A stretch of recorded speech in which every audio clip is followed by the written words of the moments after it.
Hi, this is Joanne Bicknair with the podcast It's Storytime, Meemaw, an answered prayer for stories that point children to God. Your chosen Truth Network podcast is starting in just a few seconds. Enjoy it, share it, but most of all, thank you for listening to the Truth Podcast Network.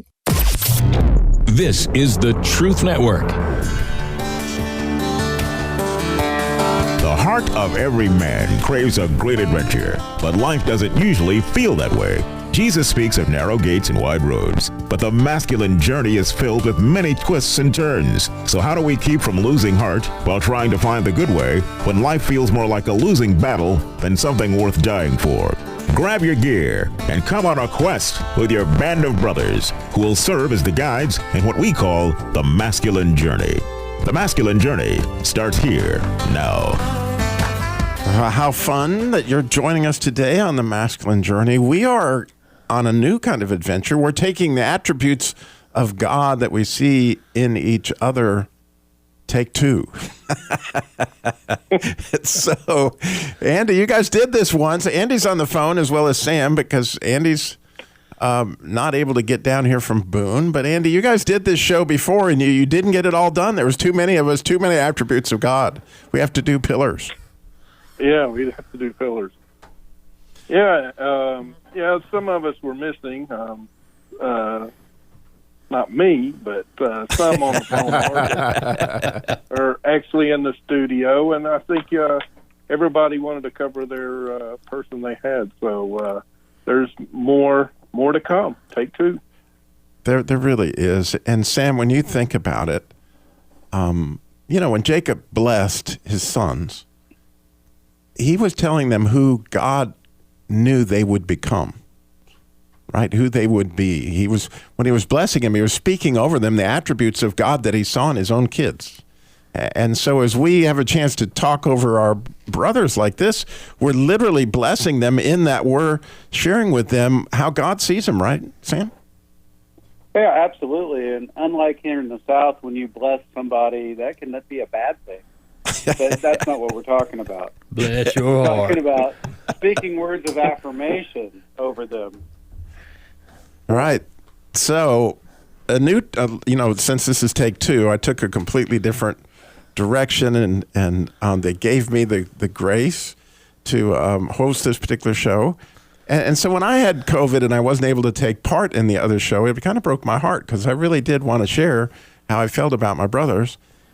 And so as I began to pray through this, and God and I went on a little adventure, and I know you're not going to be shocked to know this, but what he did was he started showing me how I saw the Hebrew letters in each of my fellow men here. And so as they all represented the Hebrew letter to me, then how cool, because based on my study of the 119th Psalm, there were verses that would tell us the attributes of those Hebrew letters that would kind of illustrate that. Well, the way that I have sort of templated the 119th Psalm, as you may know, there are 8 verses on each Hebrew letter. And the 7th verse in each letter, there's what they call the delight in the fear of the Lord anointing. In other words, this is where that letter would delight in the fear of the Lord. And so as I took these letters for my brothers and began to isolate them and say, oh yeah, this is Sam, this is Harold, then all of a sudden these letters came to life for me. So I have a verse, the 7th verse, and that to share with each guy as we get there. But my person I actually drew, that was Danny.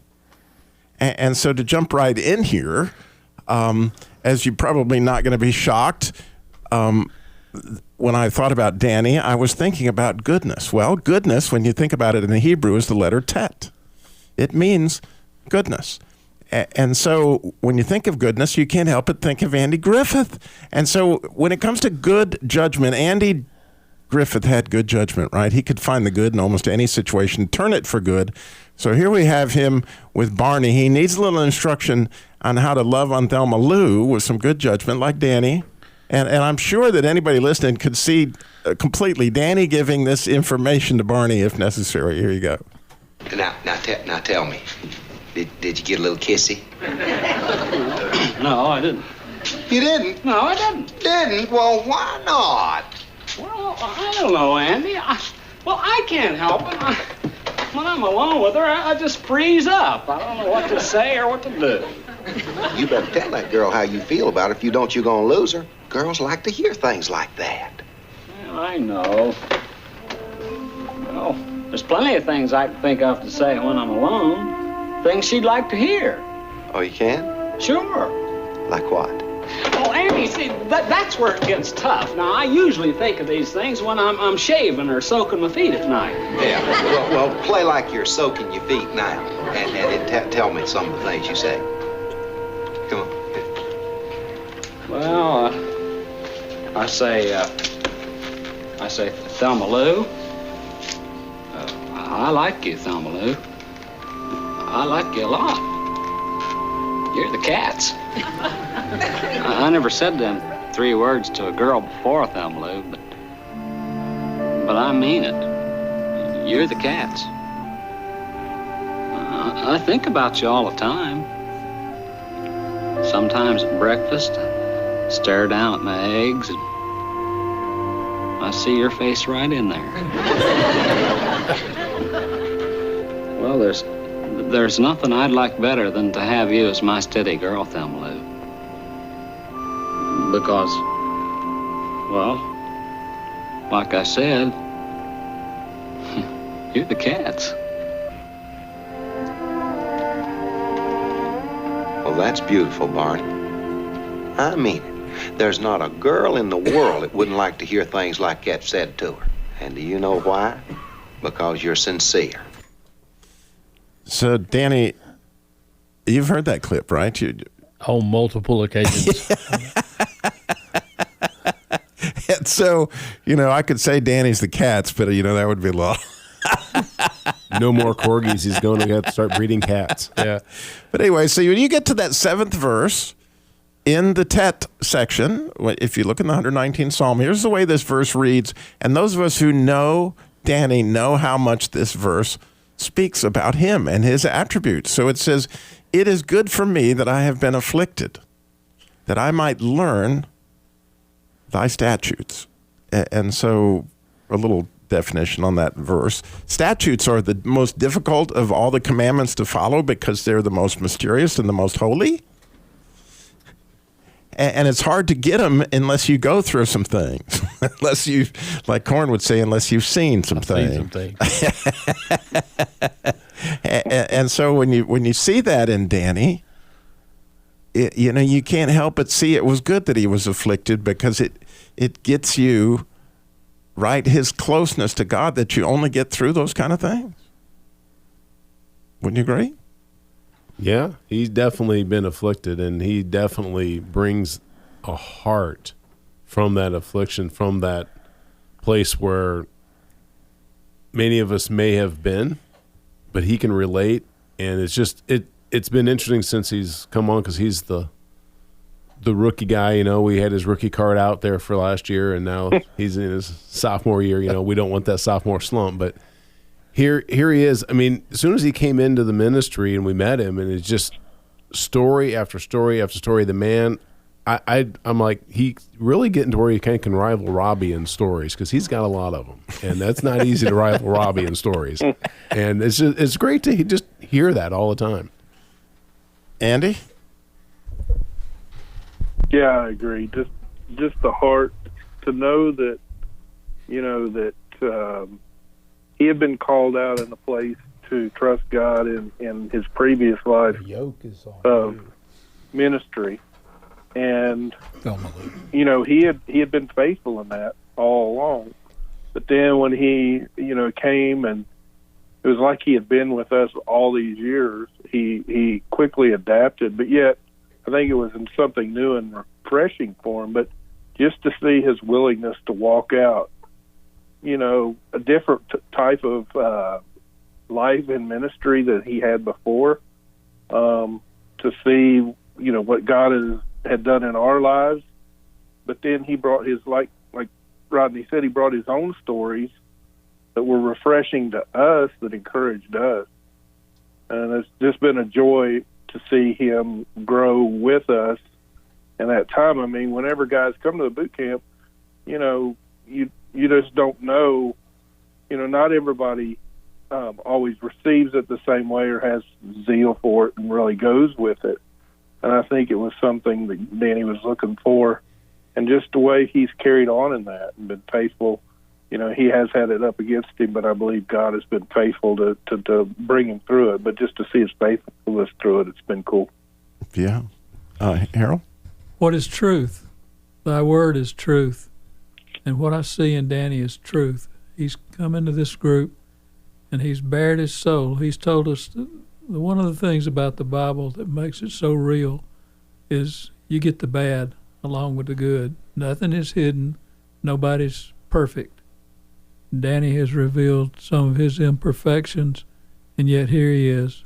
And so when I think about a characteristic, I think about truth. So just because we've got to get through 8 people in 2 shows, so we're going to move on here, even though we want to get to everybody as much as we can. The next one that we didn't get to last time was Wayne.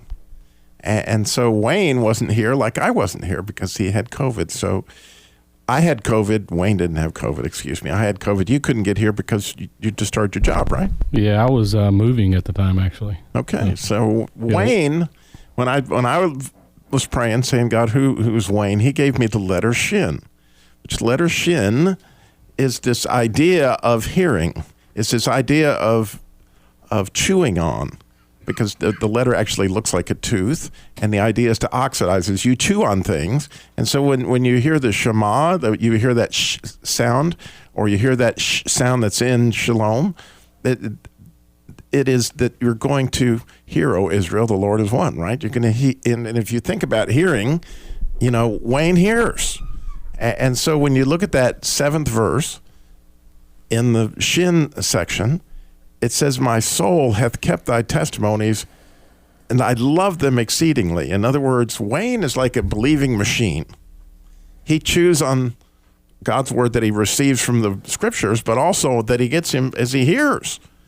And then he loves this exceedingly to the point that, like, it's more important than his job. It's more important than anything else in his life. This is what God has, and this is where we're going. And to me, to know Wayne, you got to admit, I mean, he always looks like he's chewing on something. What would you say, Sam? I would say that, when you talk to Wayne, you're going to get a thought-out, prayed-over response. You're not going to get this stuff off the cuff. Wayne's going to take it to heart. He's going to speak from his heart. And I think that's something that you can only do when you walk closely with God. There you go. So we got to go to a break. And of course, we want you to think about going to our website, masculinejourney.org, and registering for the upcoming boot camp, as we all will be blessed, right? We'll all get to become who we are becoming as we get closer to God and get a chance to see that. So go to Masculine Journey.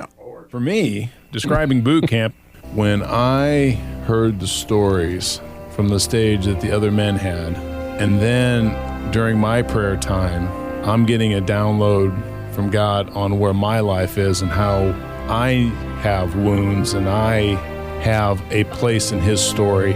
To know how I heard from God is one of those things. He really does communicate with us. Register today at masculinejourney.org. One of the things that's been a true joy to me is having my sons go with me to boot camps and watching them get an understanding that I wished I would have had at their age.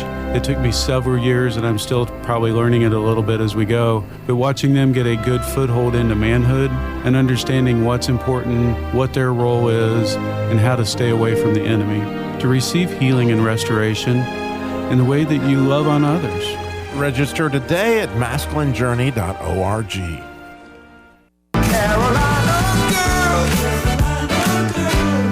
Best in the world. Carolina girl. You're so fine, girl, you one of a kind. Sweet Carolina girls, Carolina girls. Carolina girls. Sweet southern pearls. Carolina girls. You show enough time, girl, can't get enough. Welcome back to Masculine Journey. So for those of you who turned in last week, might have some idea of why we played that bump. We're going to share that later because we're in the middle of talking about Wayne. If you're wondering about the bump, we'll get to it. Don't worry. Why were these guys playing Carolina Girls? Well, we have a reason. We do, and it's in there. So, but when we're talking about Wayne, you know, we want to bless Wayne and say, you know, these are things that we see that God so clearly has gifted Wayne in so many different ways. And like when we do our Wayne Wildfire Experience, right? And so we're hoping that you come to boot camp just so that you'll be able to experience what it's like to be in a bonfire, which, you know, you just think how a fire itself represents the shin. If you were to look a shin, like a shin, it is, it looks like fire, right? It's got those flames. That's what the idea of is it, because it's literally oxidizing things. And so at these bonfires, people are coming together in community and they're talking, and Wayne brings out things at these bonfires that really, it's shocking, isn't it? Almost every time, Rodney. Well, that's the thing. You're sitting there and the discussion just kind of starts to happen. And Wayne just has a way to, I don't know, just when he meets you for the first time, say something to you that you're just like, oh my gosh, that's just like so true. And he sees those things and he says those things from his heart that he hears from God that he's able to share. And in those moments, there are more, that's probably the most open time we have in the whole camp. And it's really because it's coming from his heart that is so open. Right, that's right there. Danny? Well, when you chew something, you oxidize it. It becomes energy. And right. New Testament, somewhere it says, without faith it is impossible to please God, and faith without works. And that's what I see with Wayne. I wrote down, just kind of getting an idea of what we're doing, water walking faith. Because not only does he hear, he does. And the stuff that you've walked out on, the stuff, Wayne, that I've been a part of, just listening to your stories of not just hearing something and sitting on something, but putting it into action. It's cost you some, but following God usually does. And so there's so much power there that you're not scared to step out like Peter on the water. You know, I don't think he had a self-help book on water walking. So that's awesome. It is, Jim. One of the things that, and I know Wayne pretty well, that you don't always see up front is how gracious and kind he is. He's a very loving fellow. In fact, he probably would not have played Carolina Girls, but he's that kind of good friend. We would. I don't know why you play Carolina Girls, so I'm interested. Oh, it's coming. The story. Oh, yes. You have to wait to after hours so that we can get the whole roast on, but that's coming. But we got to get to Rodney because we got so many people to talk about in so little time. So Rodney, I think those who know Rodney are going to relate to this. The letter Zadik means righteous. And the idea of that is that it's a cry from deep in a deep place that things need to be like Jesus, right? And the way that things get made right is on a tree. It was on the cross, right? And the letter Zadik looks like a tree for a very specific person because of purpose, that a tree's at a right angle, and the idea is to get things right. Well, if you were to come to boot camp sometime with Rodney, he wants things to be, in fact, we call him Ramrod because he's trying to get everybody there on time. Things have to be right. The systems, all these things, they're all coming together. But really cool, when you get to that seventh verse of the Zadik that we're talking about, here's the delight in the fear of the Lord when it comes to righteousness. It says, trouble and anguish have taken a hold on me, yet thy commandments are my delight. And if you know Rodney, you can see constantly that he's got all this turmoil about all these things around him that aren't right, yet he delights in the right things that he does see in a way that only Rodney can. So if you know Rodney, you'll also know he loves Clint Eastwood, because if there's a Zadik out there, like, you did not want to do something wrong around Clint Eastwood, especially if you're a giant, somebody like that used to take on James Bond.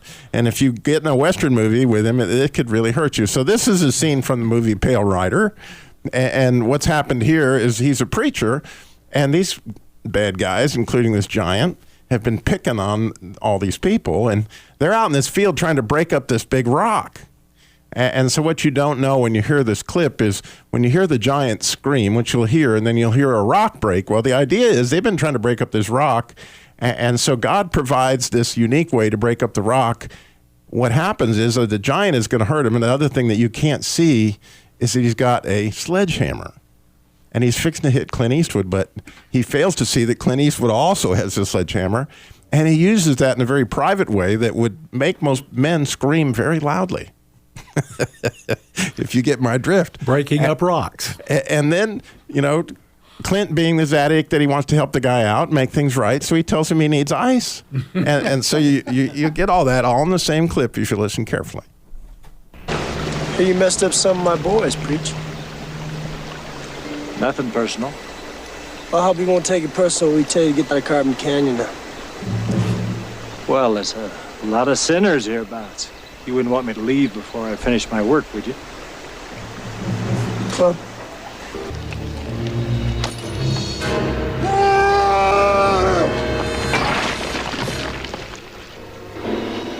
work done now, Preacher? Part of it leastways.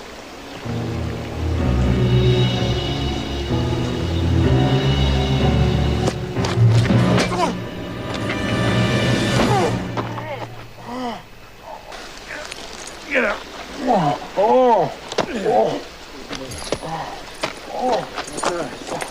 Take it easy. Put in a little ice, and that'll take care of it.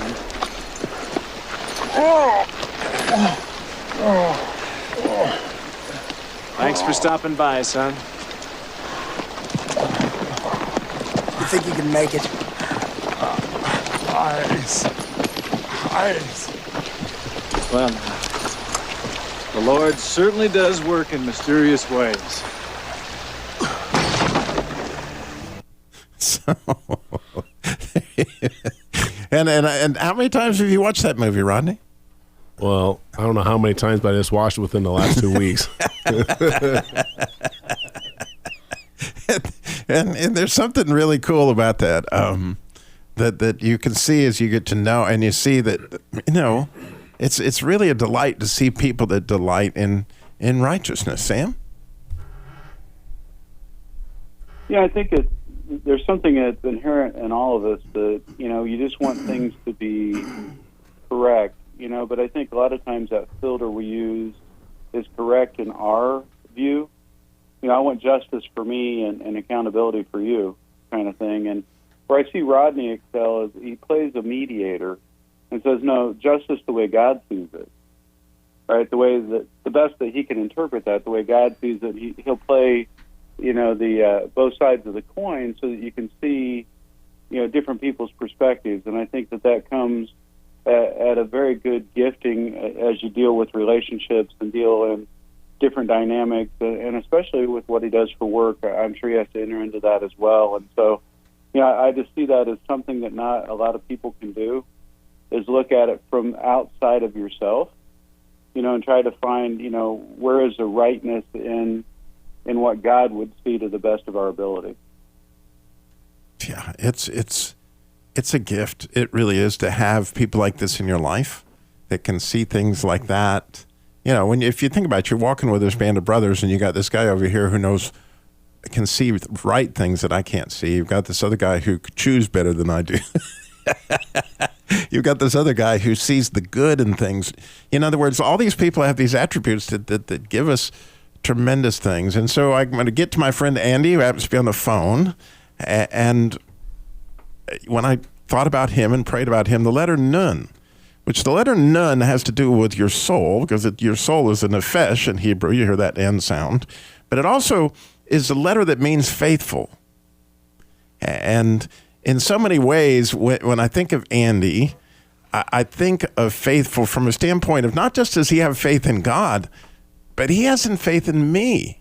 He has I can hear when he has faith in Rodney, or I can see when he has faith in Danny, and I can see that he has faith in all of us, that it really reflects beautifully, like on the closeness that you feel. And so when you get to that 7th verse in the Nun section for Andy, I think you'll see this if you know Andy well. It says, thy testimonies have I taken as a heritage forever, for they are the rejoicing of my heart. And the idea for those of us who understand this message that we're talking about is his testimonies are the larger story. You see? And so what it's saying is that we've taken on the larger story as our heritage. That's when that becomes your story, when the larger story becomes your story, that happens as a matter of faith, and it happens as a matter of your soul. Your soul takes it on.